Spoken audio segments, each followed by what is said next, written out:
প্রিয় শিক্ষার্থী বন্ধুরা, হোপফুলি ইউ আর ওয়েল। তো আজকে এইচএস 26 ফিজিক্স প্রথম পত্র পরীক্ষাটা সম্পূর্ণ হয়েছে।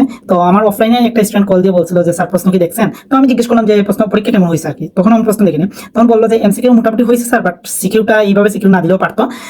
সিকিউটা মানে আরো তো প্রশ্ন দেওয়ার ছিল, বাট এই ধরনের সিকিউ যাচাই করা মানে বাছাই করার কারণটা কি।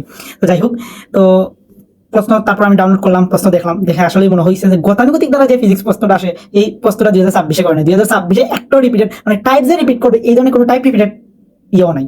তো যে ভাইয়ারা অনলাইন ক্লাসে 5 থেকে 6 ঘন্টা দিচ্ছেন, আপনারা একটু জানাবেন আপনাদের সাজেশন থেকে বা অনলাইন ওয়ান শট ক্লাস থেকে কতটা কম পড়ছে। আমি বারবার প্রত্যেকটা স্টুডেন্টকে আমি আমার প্ল্যাটফর্ম থেকে যতটুকু মানে পারি আমি বলছিলাম যে তোমরা বই পুস্তকের মধ্যেই পড়ে থাকো। এই অনলাইন ক্লাস এইগুলো হচ্ছে আইওয়াশ। এই ফিজিক্স ফার্স্ট পেপার প্রশ্নটা এটা তার প্রমাণ আর কি। যারা মোটামুটি একটু পড়াশোনা করছো বা একটু ডিপলি ফিজিক্স পড়াশোনা করছো, ডিপ লেভেলের, তোমরা হয়তো বা এই প্রশ্নগুলো পারার হতো বা এই প্রশ্নগুলো ধরতে পারবা। তো চলো আমরা প্রশ্নই দেখি, মূল প্রশ্ন দেখি। তারপরে প্রশ্ন সম্পর্কে আমি আমার পয়েন্ট অফ ভিউ থেকে বলি। তো এইচএসসি 27 যারা আছো তোমরা একটু কেয়ারফুলি হও, যে ভাবছো না রিল্যাক্সে পরীক্ষা দিবা, আসলে প্রশ্নগুলো মোটামুটি স্ট্যান্ডার্ড লেভেল করছে, প্লাস প্যাটার্নটা চেঞ্জ করে দিছে। তাহলে চলো আমরা মূল প্রশ্নগুলো দেখি একটু।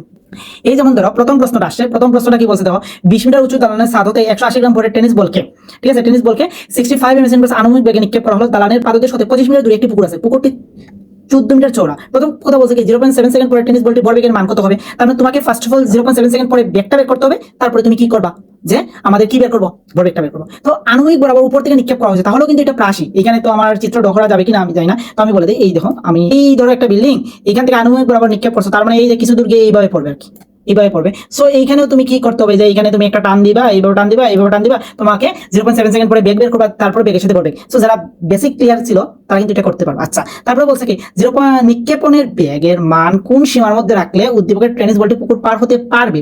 তার মানে পুকুর পার হওয়ার জন্য তোমার আনুমানিক চওড়া দেওয়া আছে 14 মিটার, তারপরে 25 মিটার দূরে একটি পুকুর আছে, তার মানে টোটাল তোমার ডিস্টেন্স অতিক্রম করতে হবে আমার কিন্তু 25 + 14। সো এই কনসেপ্ট দিয়ে করতে হবে আর কি। তো যারা বেসিক ক্লিয়ার আছে তারা এইটা পারার কথা, তাদের জন্য এই প্রশ্নটা ছিল আমার কাছে মনে হয় যে মোটামুটি একটা মানে কঠিনের মধ্যে মোটামুটি সহজ। তারপরে এই প্রশ্নটা মোটামুটি টাইপ রিপিট বলা যায়, যে জড়তার মুখ থেকে দিছে। তারপরে এই প্রশ্নটা কৃত্রিম উপগ্রহ, এটাও টাইপ রিপিট বলা যায়, এটা পারার কথা। তারপরে পোজিশনের যে ইয়েটা দিছে আর কি, তোমার সান্দ্রতা, এটা যেহেতু তোমাদের গাঠনিক পদার্থবিজ্ঞানের শর্ট সিলেবাসে ছিল না, ফুল সিলেবাসে, তো ফুল সিলেবাসে দিতেই পারে, কোনো সমস্যা নেই। এটা কিন্তু এই টাইপের ম্যাথটা কিন্তু বিশেষ করে এমসিকিউতে আসে, অ্যাডমিশন টেস্টে, ঠিক আছে। তারপরে পরের যেটা দিছে এটা হচ্ছে তুমি সমীকরণটা গঠন করবা, যে y সমান হচ্ছে a sin তারপর ওমেগা t + phi, এই ধরনের যে ইকুয়েশনটা আছে এই ইকুয়েশন গঠন করার কথা বলছে। সাম্যাবস্থায় গতিশক্তি 5 সেন্টিমিটার দূরে গতিশক্তি বিভব শক্তি সম্পর্ক, এটা অ্যাপ্লাই করলে কিন্তু হয়ে যেত। তারপরে এটা দিছে কি শুধুমাত্র একটি অণুকে গতিশীল রাখতে গড় মুক্ত পথ কত। সো যারা বেসিক ক্লিয়ার করে পড়ছে এটা পারার কথা।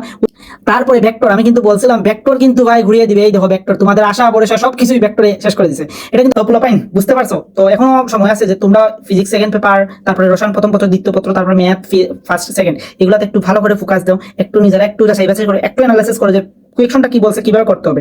এই 1 শট 2 শট এইগুলা ক্লাস ফেলে দাও, এখন থেকে একটু রেস্ট নিয়ে পড়াশোনা করতে পারো এবং পড়াশোনা করো, আসলেই পড়াশোনা করো। এইচএসসি 27 এটা তোমাদের জন্য একটা শিক্ষামূলক প্রশ্ন বলা যায়। তোমরা যারা এখনো চিল করে উঠছো, বি কেয়ারফুল। তো বেস্ট অফ লাক। এইচএসসি 26 তোমাদের ভবিষ্যৎ পরীক্ষাগুলো ভালো।